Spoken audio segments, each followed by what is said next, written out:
오늘부터 우리는 성경 중에서 가장 재미있는 책을 우리가 좀 함께 살펴보려고 합니다.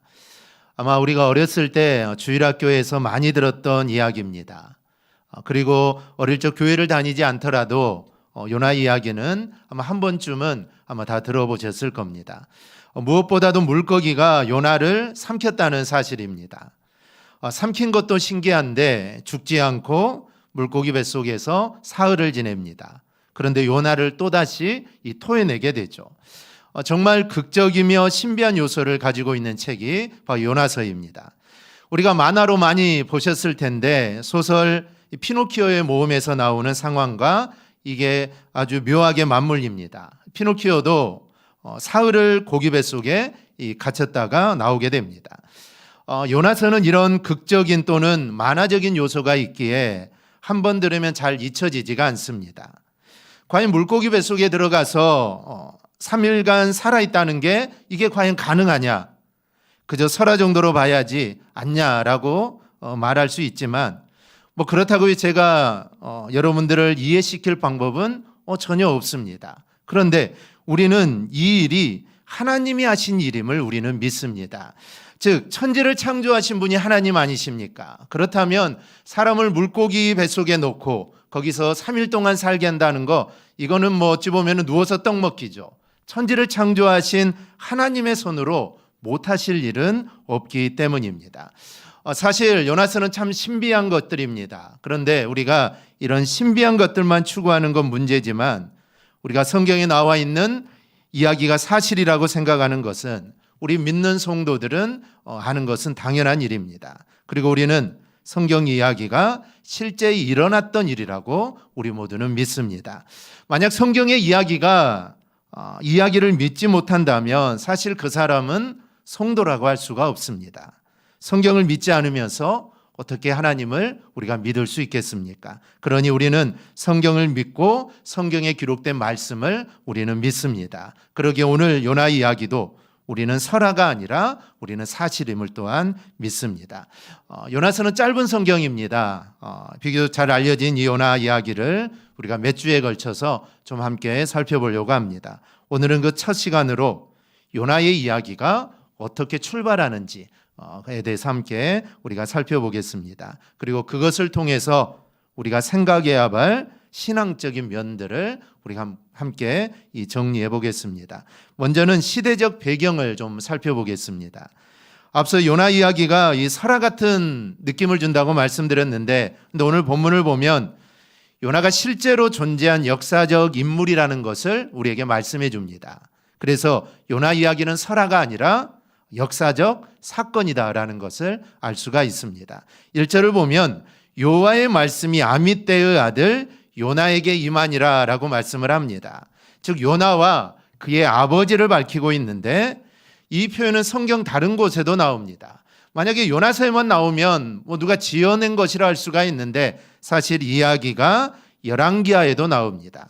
열왕기하 14장을 보면 이스라엘 하나님 여호와께서 그의 종 가드에벨 아미떼의 아들 선지자 요나를 통하여 하신 말씀과 같이라고 열왕기하에 기록되어 있습니다.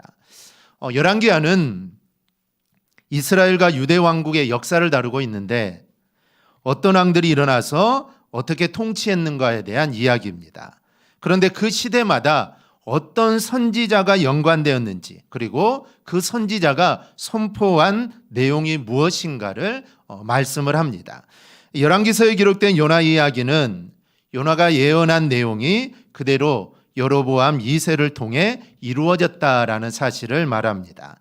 그러니까 요나가 이스라엘의 선지자라는 사실, 그리고 그가 전한 내용이 하나님께 받아 전한 것이라는 점이 사실이라는 것을 확증하고 있는 겁니다. 그 요나에 대해서, 그리고 지금 요나서에 소개하는 것과 똑같이 가드에벨 아미떼의 아들 선지자 요나다라고 설명을 합니다.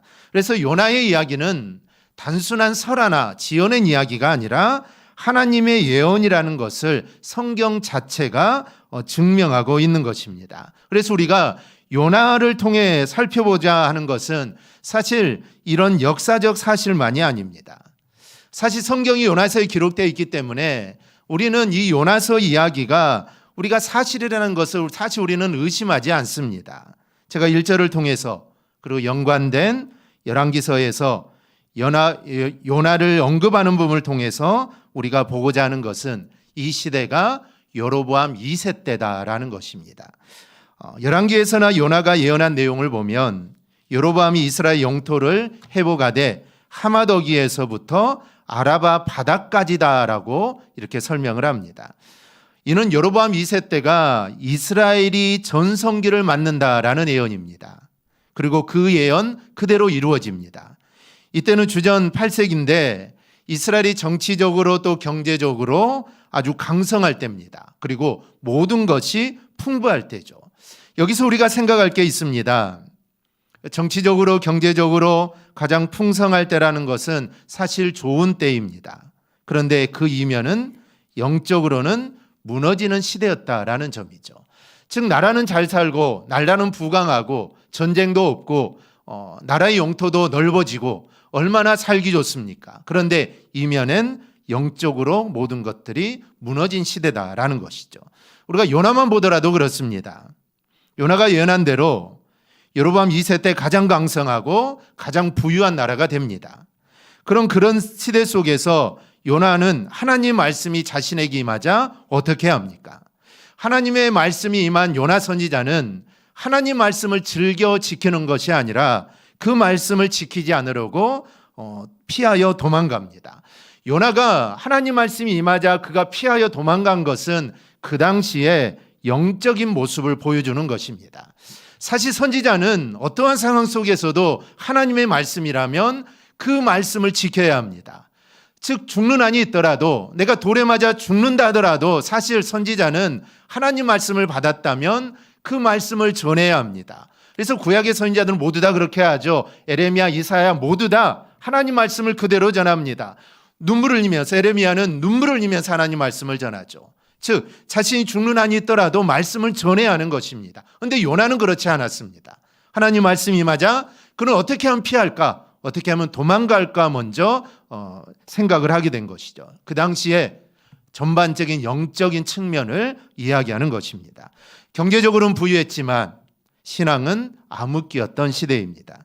오늘 한국은 세계 경제 선두권에 진입했습니다. 세계는 한국을 선진국으로 인정을 합니다. 그리고 OECD 국가 중에서도 한국은 아주 잘 나가는 나라죠. 근데 사실 우리나라 이렇게 잘 사는 나라가 된 것은 사실 오래되지 않았습니다. 불과 4, 50년 전만 하더라도 아주 가난한 나라 중에 하나였습니다.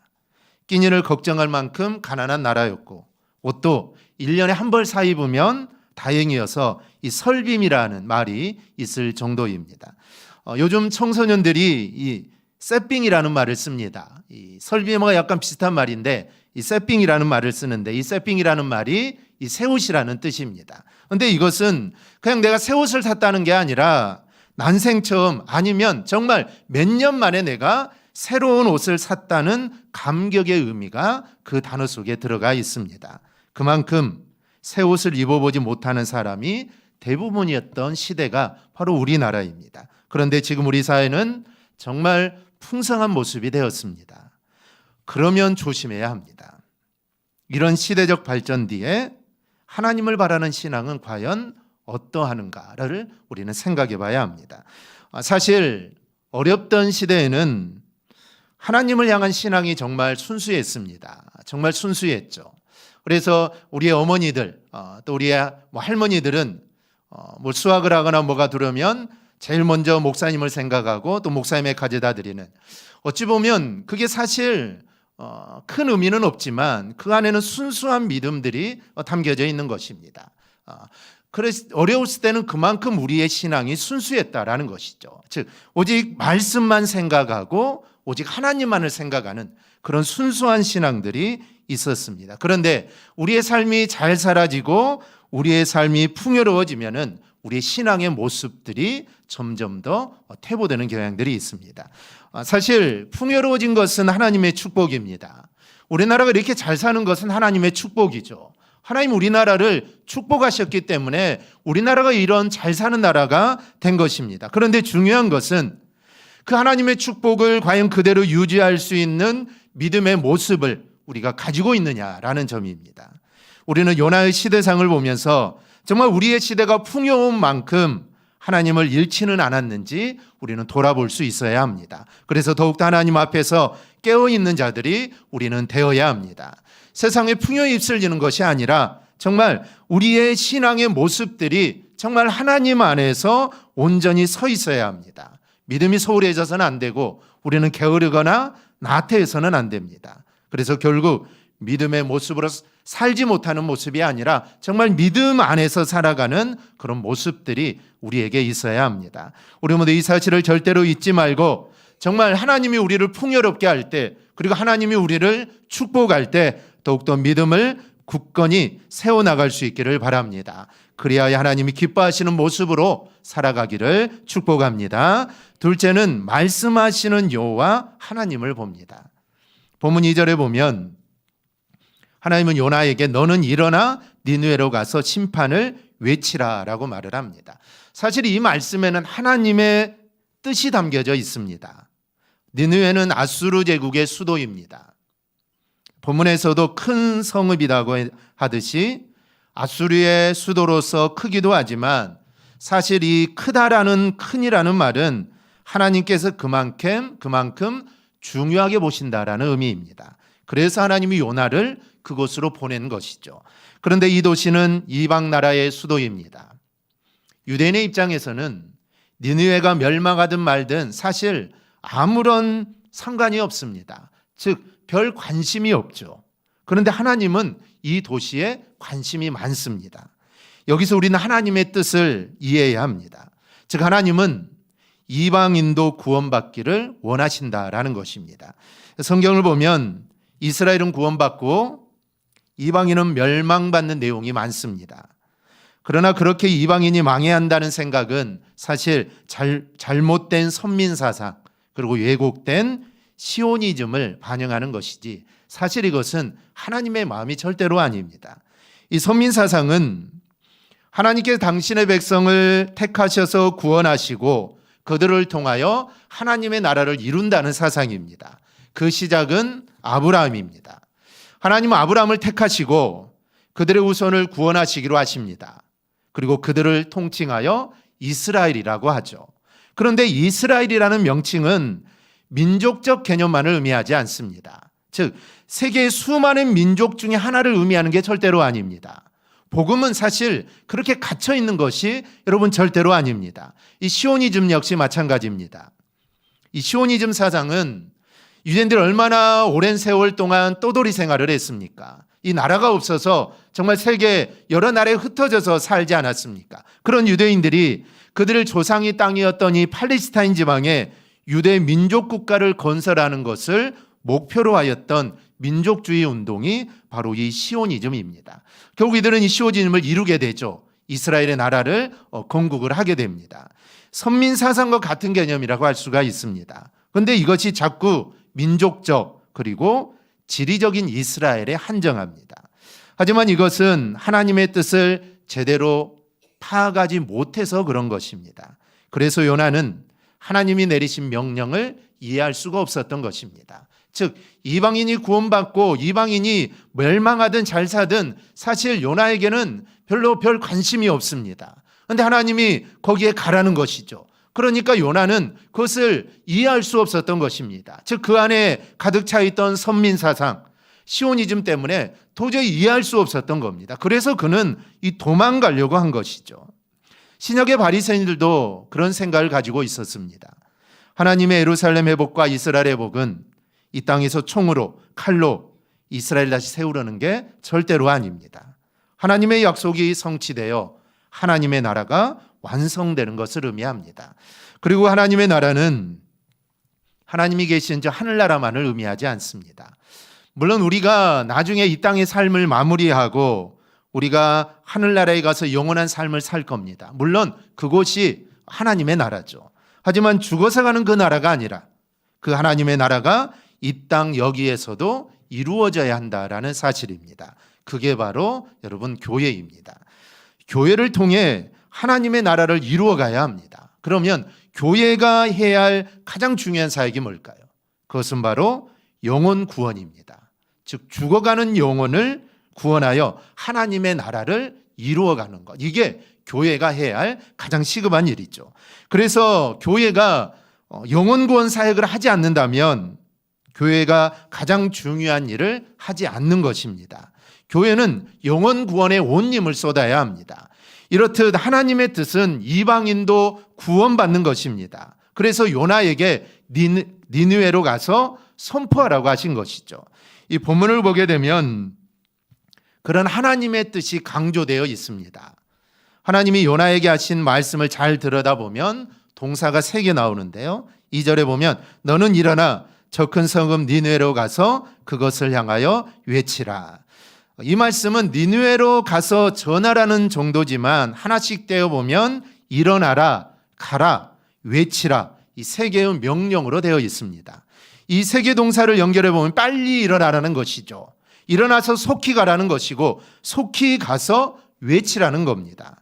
모두 다 긴박성을 가지고 있는 단어들입니다. 하나님의 마음이 급하신 것이죠. 어서 일어나서 니느웨로 가서 그곳에 가서 빨리 외치라는 겁니다. 이것이 하나님께서 이방인이 구원받는 것에 대한 생각입니다. 즉 여유를 부릴 시간이 없다라는 것이죠. 이렇게 보면 하나님이 일어나 가라고 있는데 일어나지 않는 요나를 보시면서 아마 하나님은 많이 답답하셨을 겁니다. 빨리 일어나 가야 하는데 빨리 일어나 가서 외쳐야 되는데 일어나지 않고 뭉그적거리고 있는 것입니다. 그런데 사실 요나의 모습이 우리의 모습입니다. 요나와 너무나 닮아 있죠.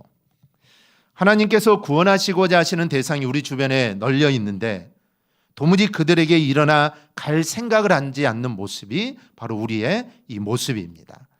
하나님은 당신이 구원하고자 하는 이에게 우리가 벌떡 일어나 가기를 원하십니다. 그게 바로 하나님의 마음이죠.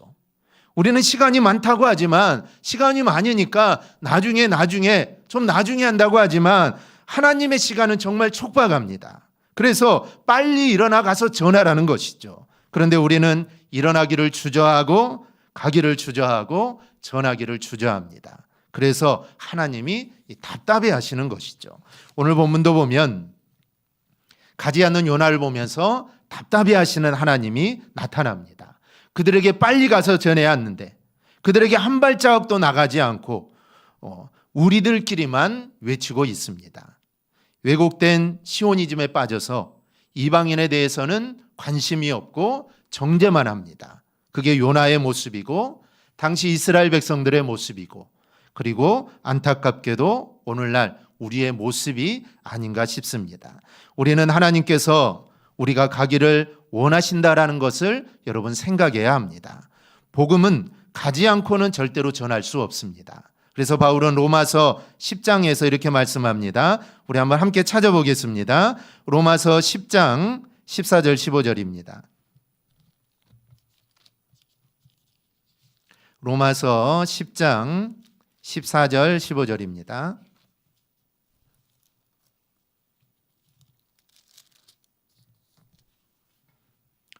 (253페이지입니다) 신약 253페이지 로마서 10장 14절 15절입니다. 우리 함께 보겠습니다. 그런즉 그들이 믿지 아니하는 일을 어찌 부르리요 듣지도 못한 일을 어찌 믿으리요 전파하는 자가 없이 어찌 들으리요 보낸 심을 받지 아니하였으면 어찌 전파하리요 기록된 바 아름답도다 좋은 소식을 전하는 자들의 발이여 함과 같으니라. 아멘. 전하러 가는 발이 아름답다라는 것입니다. 전하러 가는 발은 하나님께서 붙들어 주시기에 여러분 절대로 헛걸음이 없습니다. 그런데 우리는 그 첫 발떼기를 얼마나 주저하는지 모릅니다. 외치지 않는 요나를 보시면서 답답해 하시는 하나님을 봅니다. 입을 떼서 전해야 하는데 전하지 않고 있습니다. 그런데 이런 모습들은 요나서를 읽어보면 또 나옵니다. 그래서 하나님은 일어나 가서 외치기를 바라십니다. 우리를 돌아보면 어떻습니까?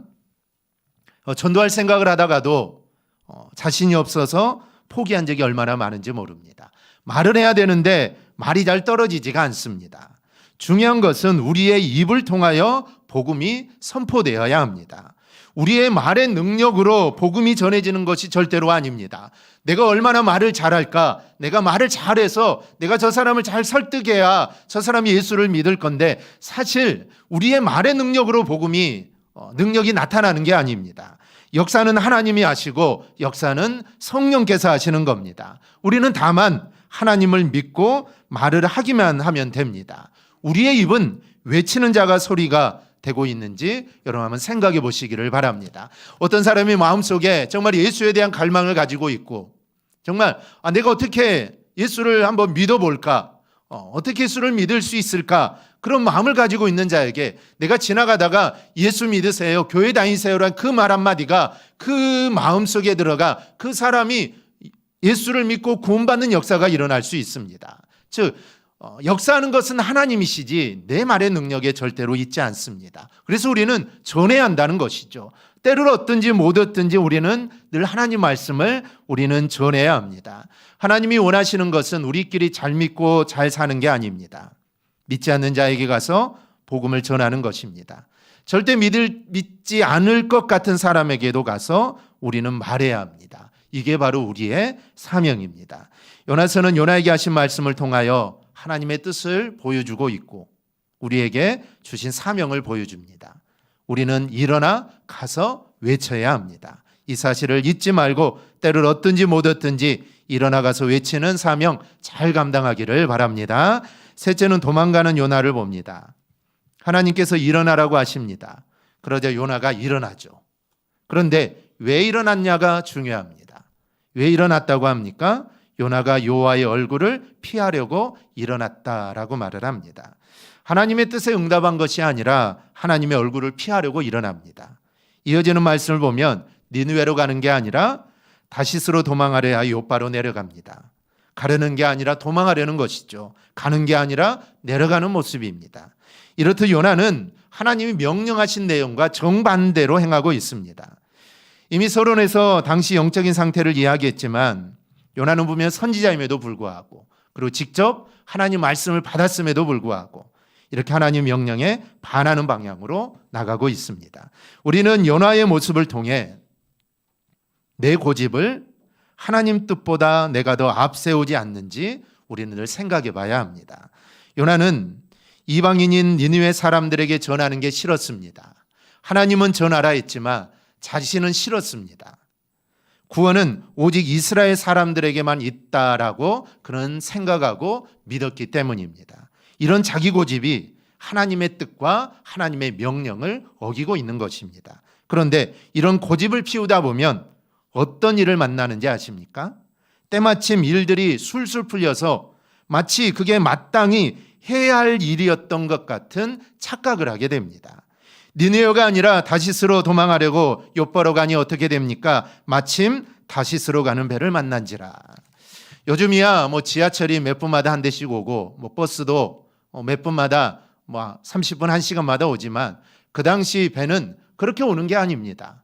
10분마다 1시간마다 하루마다 오는 게 아니죠. 며칠에 한 번 가든지 아니면 한 달에 한 번 가든지 그럴 겁니다. 그런데 마치 하나님의 명령을 어기고 배를 타려고 내려갔더니 마침 한 달에 한 번 오는, 아니 일주일에 한 번 오는 그 배가 딱 기다리고 있는 것입니다. 도망가는 길이 술술 풀리니까 요나는 그게 맞다라는 착각을 하게 되죠. 그래서 요나는 얼른 뱃삭을 집으라고 그 배에 오르고 맙니다. 우리도 하나님 명령을 떠나 내 고집대로 나가다 보면 마치 그 길이 예비된 것처럼 술술 풀리기도 합니다. 그런데 여러분, 사실 그 길은 하나님이 예비해 주신 길이 절대로 아닙니다. 내 고집과 내 욕심으로 만들어낸 길입니다. 우리는 내 욕심과 고집대로 일이 풀려나가는 것을 여러분 절대로 좋아해서는 안 됩니다. 내 생각대로 내 의지대로 내가 고집 부려서 일이 잘 된다. 이거는 사실 좋아할 일이 아닙니다. 오히려 내 생각대로 일이 잘 풀릴 때 한번 돌아보아야 합니다. 정말 하나님이 이 길이 정말 하나님이 기뻐하시는 길인가를 우리는 한번 생각해 봐야 합니다. 우리는 정말 풍요로운 시대를 살고 있습니다. 이것이 우리의 영적인 상태를 감각 없게 만들지는 않는지 우리는 돌아봐야 합니다. 유럽이 정말 많은 어려움을 겪고 종교개혁도 일어나고 신앙을 지키기 위해 얼마나 노력을 해서 그들이 신앙을 지키지 않았습니까? 하지만 지금 유럽의 교회들은 텅텅 비어 있습니다. 수천 명 모인 교회 몇 명 있지 않습니다. 그리고 모두 다 나이 드신 어르신들밖에 없습니다. 그곳은 관광지가 되어버렸습니다. 예배 드리는 곳이기도 하지만 예배 시간 외에는 그곳은 관광지입니다. 사람들이 찾아와서 사진 찍고 구경하는 곳입니다. 이번에 필리핀으로 갔는데 마닐라 대성당인데 마침 우리가 성당에 들어갔는데 미사를 하더라고요. 미사를 하는 사람들도 있지만 그 주변에는 더 많은 사람들이 있습니다. 미사가 끝나기를 기다리는 것이죠. 미사가 끝나면 앞으로 갈 수 있습니다. 앞에 가서 구경하고 앞에 가서 사진 찍고 모두 그런 곳이 되어버렸다라는 것이죠.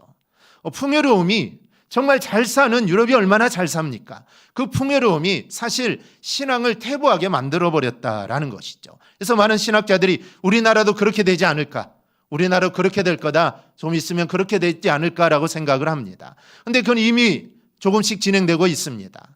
예배 모이는 숫자들도 점점 줄어들고 예배가 주일 예배로 한정되어지고 오후 예배 드리지 않는 교회들도 많고 그런 것들이 어찌 보면은 점점 풍요해지면서 하나님을 향한 믿음과 신앙들이 점점 퇴보해가는 그런 모습이다라고 할 수가 있습니다. 그래서 우리는 풍요로울 때, 잘 될 때 우리의 신앙을 어떤지 다시 한번 우리는 돌아볼 수 있어야 합니다. 하나님 우리에게 원하시는 것은 믿지 않는 자들에게 어서 가서 복음을 전하는 것입니다. 이 사명을 우리는 다시 마음에 새겨야 합니다. 내 고집대로 살다가 혹시 일이 잘 된다면 경각심을 갖고 두려운 마음으로 하나님께 엎드려야 합니다. 그리고 하나님이 기뻐하시는 길에 우리는 서야 합니다. 그래야 하나님께 쓰임받고 행복한 삶을 우리가 누릴 수 있습니다. 우리 모두 오늘 요나와 같은 삶이 아니라 정말 하나님이 기뻐하시는 일, 복음 전하는 일에 열심을 내어서 하나님께 귀하게 쓰임받는 일꾼이 되기를 주님의 이름으로 축원합니다. 아멘. 기도하겠습니다.